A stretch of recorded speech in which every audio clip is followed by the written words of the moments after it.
And there was one in particular that I spoke at that was a huge one. And, you know, that was the one where it went kind of viral before going viral was a thing, because we didn't have social media then.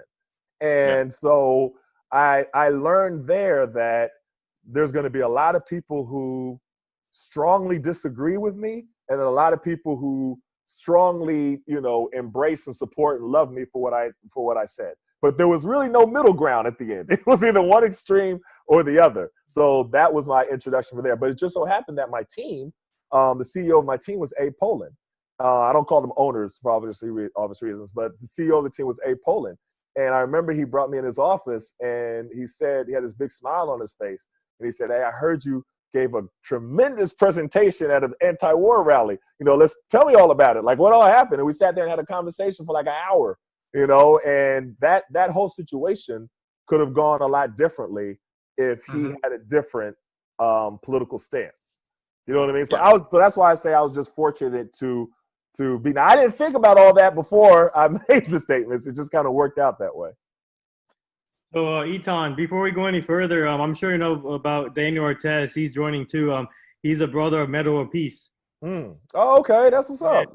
Hey, me and Medal World Peace go all the way back to battling in Syracuse, the Syracuse St. John's, and the Big East tournament, and every year battling. So that's my guy. I got nothing but respect for Medal World Peace. Yeah, so this is his brother right now. He just joined in. So. Okay, that's what's up, sir. How you doing? Hey, I'm doing good, man. Nice to meet you, man. Good. Nice to meet you, too. Nice to meet you. Yeah, much respect to your brother. We had, you know, battles for the longest, you know, in college. And we were great battles, and then we were all cool after that. I remember one time we had this big battle. Like, we're, you know, because we're all physical players, and it's a rivalry, and they had to separate us on the court sometime and everything like that. And then afterward, he was like, "Hey, come out with us, man. We're going to go to the tunnel." I was like, "All right, cool, let's roll." So we out, right? And people out there, and they're like, "Wait a minute, what, y'all just almost scrapping? Like, we just watched y'all on TV?" They're like, "Nah, that's basketball, man. We kicking it now. It's nothing but love." And that's how it always was with him. So much respect to him. I have a story. We didn't meet, but I was actually at the game when St. John's came to Syracuse, and remember it was a big snowstorm that day. Oh yeah, and St. John's. They got to the game like right before the game started, like maybe like 10 minutes or whatever, you know. My first time ever at the Carrier Dome, like the energy was amazing there, you know. Unfortunately, St. John's got the win and everything, you know. I don't know how y'all let that happen. Especially, you know, that zone defense that I don't know how y'all let that happen. But I got a question. I always wanted to ask a question for somebody that played at Syracuse. Like, how was it, like, you know, every day just preparing, playing in that atmosphere? Because, you know, Syracuse is a college town. Y'all had 30,000 people for a college game every single time. Like, it was crazy. I mean, the atmosphere was really crazy. I mean, sometimes we're in the pros and we're like, there's less fans than what we used to. You know what I'm saying? That's like, I'm thinking that because the dome is like packed with 30,000 people. And it's amazing. But if you're not playing well, it's 30,000 quiet people. And that's not good. You know what I'm saying? But when you're playing well and it's rocking, like I remember when we beat UConn and they was like ranked #1 and the fans stormed the court. And it was like, literally, it was rocking. Like I talked to like, you know, Richard Hamilton, because afterwards we were teammates. And like, he was like, man, the dome was like, we couldn't even hear the play calls. Like we had to use signals because we couldn't hear anything. Like that's how it was rocking. So it's a special place. So my next question for you, I want to go back to your draft experience. So you got drafted in 2001, round 1, pick 12 by the Dallas Mavericks. So what was that like, getting drafted by the Mavericks and giving you the opportunity to start your NBA career? Well, it was in 2000. 2000, yeah. It's all good. So I was Mark Cuban's first ever pick. Oh wow. You know what I mean? His first pick. So that was an experience in itself.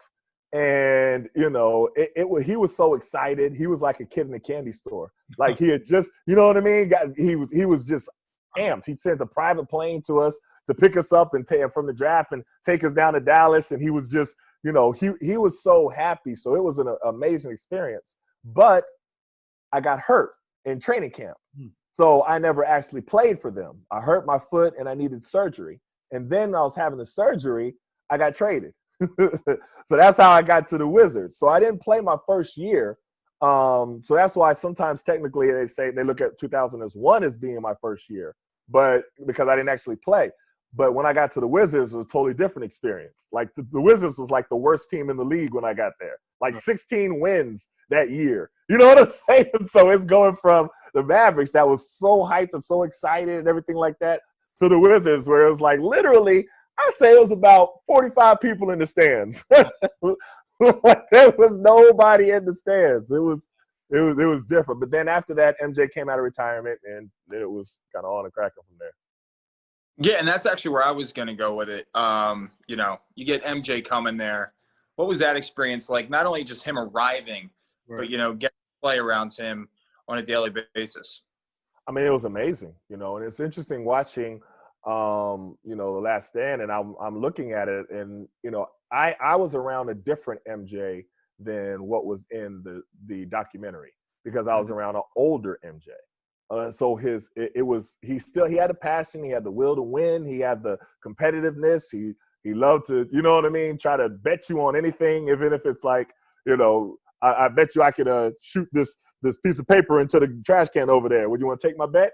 You know, that kind of thing. Like, he still had that, but he was older and he was injured and his knee was hurting and his back was hurting. And there's a whole lot of different stuff that, you know, a lot of the fans didn't see that I saw, you know, being his teammate. Mm-hmm. And so when I'm sitting there watching him, you know, and his will to push through being injured, like there were some games where he could barely walk, literally. He didn't let nobody else see that, but he could literally barely walk. And he's getting his knee drained like every other week, it seemed. And, you know, so I saw how he really and truly loved the game. And because he didn't need to come back, he didn't need to do that to try to help his legacy or anything like that. He didn't need it. But I have a lot of respect for him. I want to go back to something you said about Mark Cuban. So, I mean, as an entrepreneur, obviously everyone wants to look up to Mark Cuban. I know in my journey between the interviews, I've done partnerships on the business side of things, traveled so many places, and always said, if I could grow up to be something like Mark Cuban, that would be really cool. You are an entrepreneur of sorts on your own. I mean, with your podcast, writing those books, did you learn anything on the business side of things with Mark Cuban? Oh yeah, no, definitely. I'm looking at him and seeing. I watch the financial moves that he makes, how he takes his time with everything. You know, he always says you don't invest with your heart, you invest with your mind, and that's what that's like a phrase that he always used. And so it's like, you know, your heart would want to do certain things, whatever investments are, or they sell you on the other side of it or what it could be and everything like that. He's like, but that's not what you invest in. You have to almost put that part aside and you have to invest with your mind and look at everything practical and how you could actually, you know, foresee this growing into the opportunity that would be worthy of your investment. You know what I mean? And that approach to just, you know, because once you get into the league, you have people coming at you with investment ideas all the time. Like they got the best idea. All they need is you to put up the money for it. You know what I'm saying? And then they be like, and we work together. I'm like, wait, so I put up all the money, and what's your part? What's your role in this? And they'll sell it like it's the best idea on earth. But, you know, that's not what you have to go by. You have to, you know, meticulously do your due diligence, do your research, look at everything. And sometimes you have to learn how to tell people no. And they're going to be people that's close to you, people that are your friends, people that's your family, stuff like that. You're going to have to tell them, you know what? This isn't a good investment for me. You know what I'm saying? I hope you do well with it, but this isn't good for me. So, and sometimes that's a hard thing to say, but as a wise investor, you have to learn how to do it. Yeah. Have you ever had like what was your first like big purchase? Like, also, did you ever have any purchase that like you regret? No, see, I was so when you ask people who are around me, they call me the cheap guy. The you know what I mean? The guy who, so I my degree at Syracuse was in business management. So I'm learning and studying this all even when I'm in college. So when I got to the league, my first purchase was to buy my mom a house. That was my first purchase. And then I bought a car, but I bought a used car. So I bought Baron Davis, who was with the same agent that I was, his old Navigator that he didn't want anymore. And it wasn't old. It was like 2 years old. And he had put all this stuff in, all this, speakers and all this stuff, rims and everything like that, which I definitely wasn't going to buy. And so it was the year 2000, and it was a 98. So he just really wanted to get rid of it. So I bought that from him. And other than that, I really didn't spend anything from my contract. I spent only things from my endorsements. So I took everything from my contract and saved it, right? I just wanted to save it and hold on to it. I was like, okay, I don't know what's going to happen. I don't know how long I'm going to be in the league. I know I have this right here. I'm going to just save this right here. You know what I mean? I don't want to invest it in the stocks. I don't want to do all of that. I just want to save it and hold on to it till I see what happens. And that's what I did. The only thing I had my card money and my endorsements and things of that nature. I rented a house down in Dallas when I got there. I rented an apartment or condo. I rented a condo, and then when I traded to the Wizards, I rented another condo. I was really like, bare minimums. I wasn't trying to spend any money on anything because I didn't know. You know what I mean? I read about all the different players who, they played all this time, then they go broke and stuff like that. I was like, that is not going to be me. Yeah. So whatever happens here, I know I have this right here. You know what I'm saying? And I just wanted to hold on to it. So that was my mentality when I first got into the league. So my question here for you, I want to not only you play for the Wizards, and obviously you played with Michael Jordan, the GOAT, but was it tough leaving Washington? And I know that you played with the OKC Thunder, the Hawks also, but was it tough to leave Washington at first? And then what was it like playing for OKC, which actually they were in the bubble too. They're an amazing team when it comes to building. And also the Hawks, they're up and coming too. But was it tough leaving the Wizards? Oh, yeah, definitely tough. I mean, I remember when I got traded, and it's crazy because, when you get – everybody has stories of when they get traded and the GM lied to them or something like that. Everybody has stories like that. And I had one as well with Ernie Grunfeld, and I have been with the Wizards for, so long, you just kind of get used to being in a place, And so going down to Oklahoma City, they were a young team. I mean, I remember James Harden, it was his rookie year. Yeah. And he actually came up to me and he was like, hey, nice to meet you, sir. I grew up watching you. I was like, I ain't that old. What you mean you grew up watching me? But then I started doing the calculations. Okay, you're 19. Yeah, I guess you would have grown up watching me, And I saw a Westbrook who was like in his second year. And Katie, so they were young. Young Serge Ibaka, a rookie. He ain't even, you know what I mean? Like they didn't even know what they were going to get with him. But I remember myself and Kevin Ollie, we were the two old vets on the team, just sitting back, and we were like, these cats don't even know how good they're about to be. And they didn't. At that time, they had no idea. They were hanging out. They wanted to, after practice, they wanted to go to the mall. I was like, the mall? I'm like, what are y'all? But they're little kids. They're kids. They're like 19 years old and stuff like that. That's what kids do. We're like, no, we don't want to go walk around with the mall. Y'all go ahead. We're like, me and Kevin Ollie, we got families. We go back to our families and chilling. But yeah, they were. If Oklahoma City would have kept that entire group together, they would have at least 2 rings by now. No doubt in my mind. The whole group. Now I'm talking about with Jeff Green, Serge Ibaka, James Harden, Russell Westbrook, KD, Thabo Sefolosha, kept that young group together, they would have had at least 2 rings by now. Yeah. Yep. Yeah, I can agree with that. And, you mentioned playing around those guys. And what was it like? Did you see the emergence of Durant even then at such a young age? I did. So really with KD, being here with the Wizards, he's from here. I've seen him grow up. I saw him as a young cat.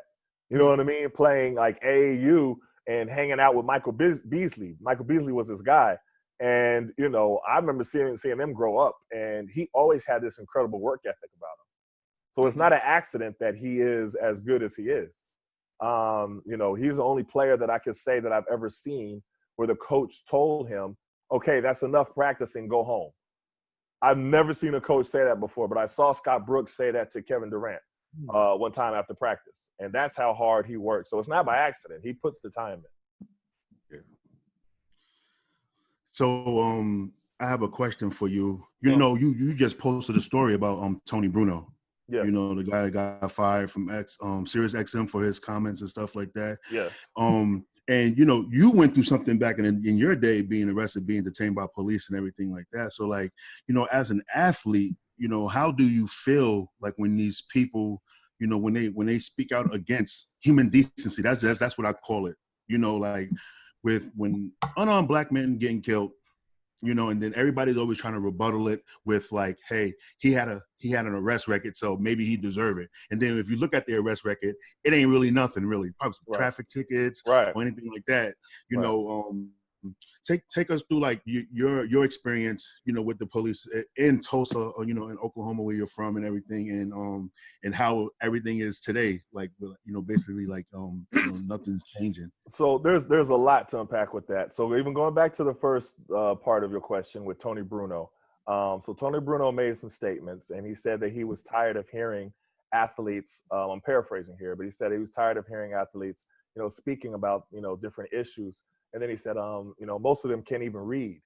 And he said, so why are we why are we even listening to them? And he that kind of struck, you know, it struck a chord with me so much that I wanted to write a whole article about it. And I did. I wrote an article on basketballnews.com about it. And so I just broke down the problems with him saying that. You know, I for my podcast, you mentioned it earlier, the Rematch, I just interviewed Eric Garner Jr., who was Eric Garner's son. Oh. And he's sitting there telling me about how it feels to him when he sees athletes speaking out on his behalf, on somebody who lost their loved one to the police's behalf. And what it meant for him to see LeBron James and all the players wear I Can't Breathe shirt. Because a lot of times people will say, okay, well, what does that mean? Is that really activism? Who cares if a player wears a t-shirt? Well, you're going to hear directly from someone who lost their father to the police officer choking him to death, what it means to them. And he said something, and he said, you know, imagine seeing every time you turn on the TV, you know, after losing your loved one to the police, imagine you seeing nothing but people saying why they deserve to die. And he said, so if I see an athlete like LeBron James wearing, you know, it's kind of like sending a message to him that somebody cares, like we see you. We're able to say that that's not right, that your life matters. And he said, so, you know, so that struck me a lot, you know, hearing Tony Bruno say, because you hear that a lot when you look on TV of saying, okay, well, why don't all lives matter? Like, of course, all lives matter, but we're talking about in particular this life that it doesn't seem. All you have to do is talk to the people who have lost their lives and ask them if they feel that their life matters or their loved one's lives matter. You know what I mean? Or whether it's George Floyd, whether it's Breonna Taylor's family, you go down the list, right? So I wrote that article about Tony Bruno, you know, just because what he represents is an entire faction of America who every time that a situation happens, their immediate response is to try to figure out what justification they could come up with to justify the police officer acting the way that they did. And that is a, you know, it's an inhuman response. And so what I wanted to do is just really put light on that to show why. So the fact that athletes are using their positions and their platforms to speak for someone who doesn't feel that anybody is hearing them, you know what I mean? It means a lot. So, you know, while Tony Bruno's of the world might say they're tired of hearing about it, they just want their sports, that's a little bit of a luxury that they have that other people don't have. So I commend the athletes for using their voices, their positions, their platforms. And, you know, so he asked the question of, you know, my situations with the police back in high school, you know, that's where I learned my voice as an athlete. You know, I had a situation where the police officers stopped me and had me on the ground, and they thought that they, you know, knew me from a mugshot, and they searched everything and everything like that. But it turned out that I only looked familiar to them because they saw me in the papers because I played basketball. That turned out to be the reason. It wasn't because of the mugshot. So I wrote about it, and I was in the speech and debate in high school. So I wrote a speech about it, and I'm performing at different places, and I got all this attention from it. And I was like, wait a minute. So all this attention, the newspapers wrote about it, all these different things. And I said, the only reason why they're doing this is because I play basketball. Otherwise, they wouldn't have paid it any attention. So that's when the light bulb came up. And I said, okay, I can use this. And I just kind of kept using it. So that's the story of what happened, of how I got into activism. And obviously, my bad, man.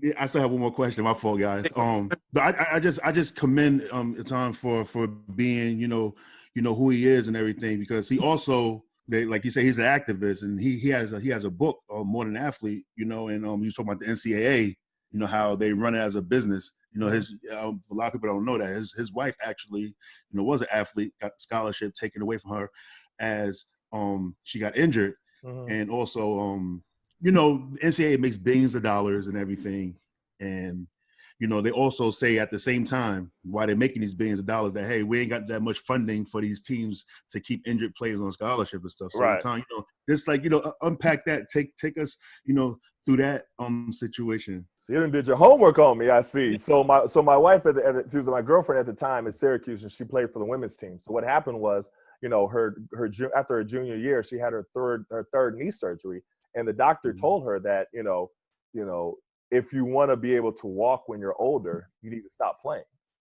That's what the doctor told her. And she was like, wow. And so she had to, you know, she took the doctor's advice, and the team wanted to take her scholarship away and give her scholarship to somebody else who could play. So she had to get a lawyer. She had to go and, you know, threaten to sue the school. She had to meet with her mom and go up there and against the AD, who was Jake Krafthamel at the time in Syracuse, and all this stuff for them not to take her scholarship away her senior year. And whenever I tell this story about it, we always get all of these different messages and emails of people saying, oh, I'm going through this right now. Or my children are going through this right now. Tell us what you did. So every time you play this and you play this part, I guarantee you, you know, 5 people are going to reach out to us because that's what they're going through right now. And it's an unfortunate reality with college, you know, sports, but it's like you said, it's ran like a business. They have funds to pay everybody associated with it, but the players. Everybody else, nobody else is working for free. Nobody else is anything like that. But the players, we don't have enough funds for you to pay y'all. That's the hypocrisy of it. Thank you. Obviously, been a lot of activism now, like you said, throughout the NBA, WNBA. You appeared with Sue Bird on the news talking about that. I mean, what's it like to see all these people stepping up, and especially with Sue? I think it's great. And I have nothing but respect for Sue Bird. You know, and I've done, you know, when you're in kind of the athlete activist circle, you come across different athlete activists in different ways. So I was able to put together a book of a collection of athlete activists who are using their voices right now, called We Matter, Athletes and Activism. So I interviewed, you know, the athletes of the past like Kareem Abdul-Jabbar and Bill Russell and Mahmoud Abdul-Rauf and Craig Hodges and John Carlos, athletes that I grew up admiring. And then I interview current athletes right now, like Russell Westbrook and, you know, Dwayne Wade and, you know, Carmelo Anthony and Eric Reed, who was kneeling with Kaepernick the whole time, and Torrey Smith. And so they're talking about, so I get called for a lot of these programs. And so I was on Meet the Press, and we're talking about the athletes when they went on strike after Jacob Blake's was shot by the police 7 times in the back. So we're talking about that aspect and just the power of the athlete voice and why it bothers people so much when they hear athletes speaking, like Tony Bruno, because they have a powerful platform. So if LeBron says something, a whole lot of people hear it. You know what I mean? And if they're on, you know, in favor of a different narrative, that's a threat to their narrative.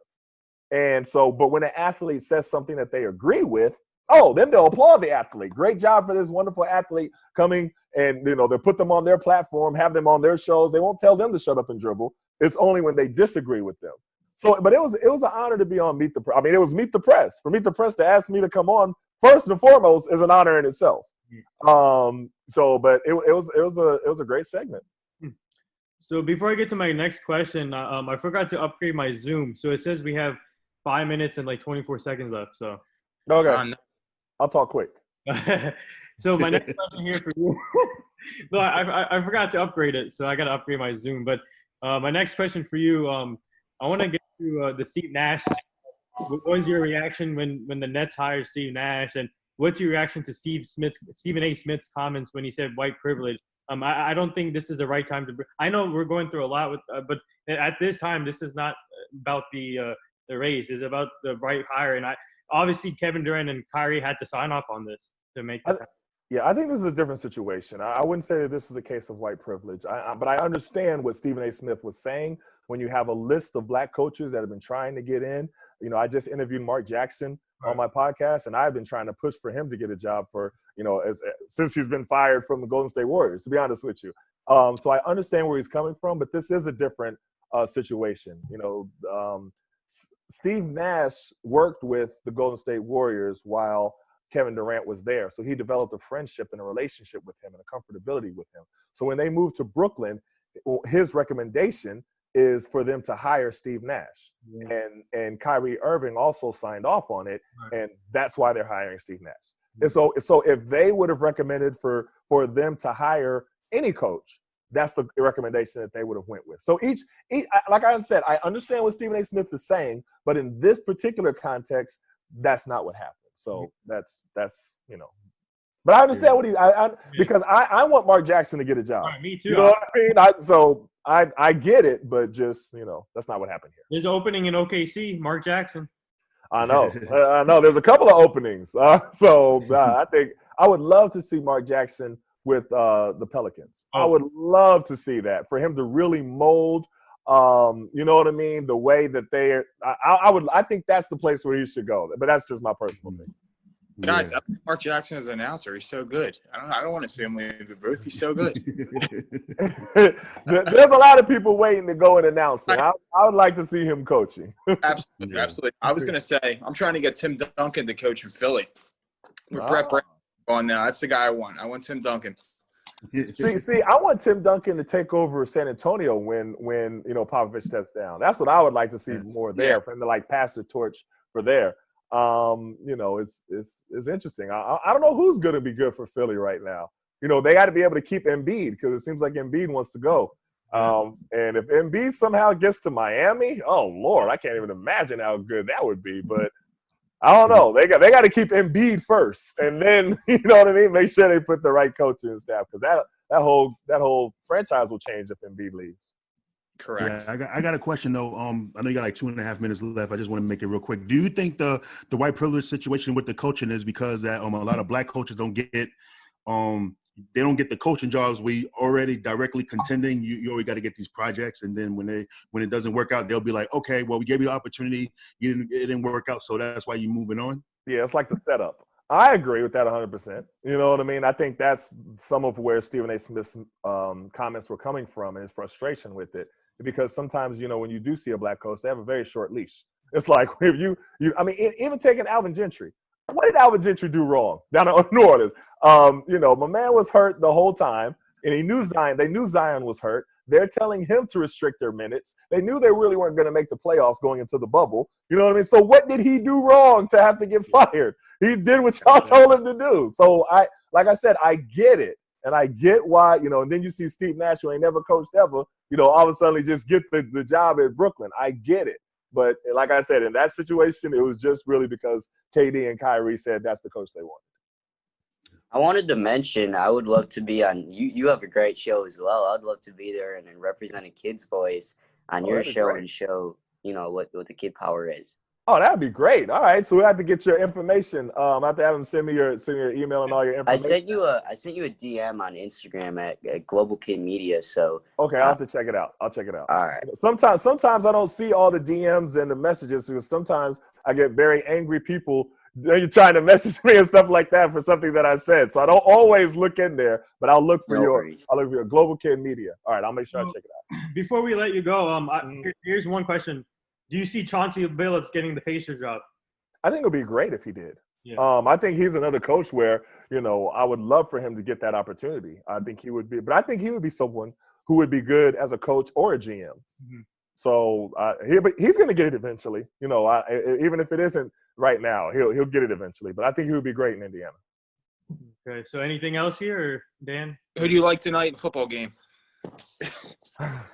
That's a whole different issue. You know what I mean? I don't even think football should be playing right now, to be honest with you. So that's a whole different topic. I don't know. I'm more focused on the bubble. I see the bubble. I feel comfortable with the bubble situation, with the